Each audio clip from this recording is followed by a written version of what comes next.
So yan, traffic dito, usually traffic dito. Nasa EDSA Pandan tayo. EDSA Pandan Road. And magpapagas muna tayo.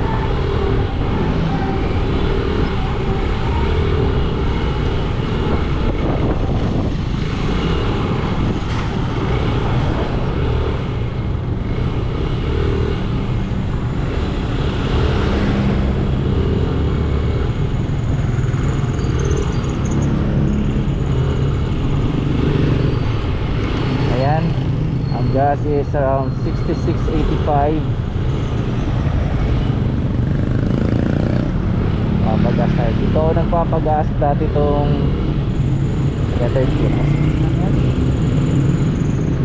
Alam mo ako basta letter ano, kulay blue na gas na station na lang kasi pangalan ito.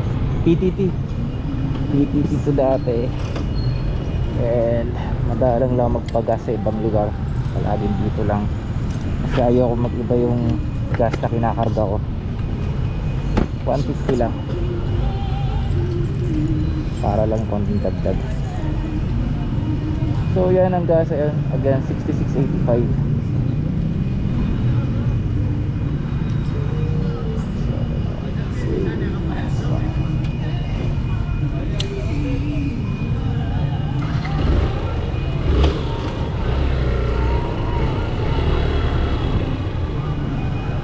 Boss, 97 octane 150 97 150.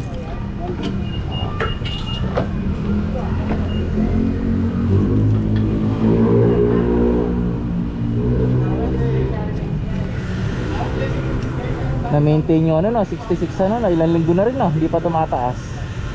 Sana bumaba pa. Na? Bumaba pa ulit. Oo, sana no. Kahit na hanggang mga 40 or 50 lang. Laking tulong na. Dati 80 pesos eh. 86. Oh, 86. Thank you.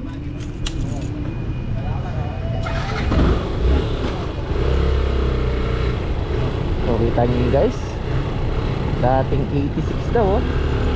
Laki ng tulong. Pero dati-rate mga 6 years ago ang gas, nagpapagas ako ano 30 pesos lang siya, 33 or 35 gano'n doon sa PTT yung dati, enak na ngayon. Pero doon ako nagpapagas kasi 97 octane. Mas sabi nila wala daw pinagkaiba yung 97 ano. Yes, mga technicalities wise ano, maaaring tama yun, may point sila. Pero ako kasi pinapakiramdaman ko eh, iba yung tunog ng motor ko pag nasa 97 octane siya. Yun yung kumbaga gamay ko na type ng gas. So it's a matter of preference. Magkano lang naman na difference eh.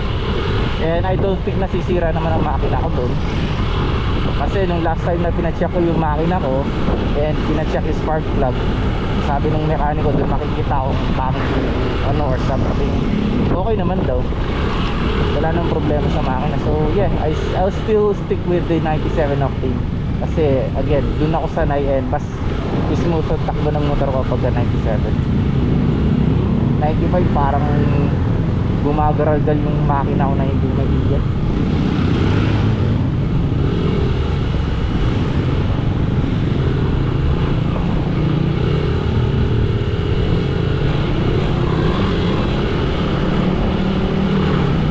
Balik na tayo eh, magpahangin na lang tayo dyan sa bandang mini.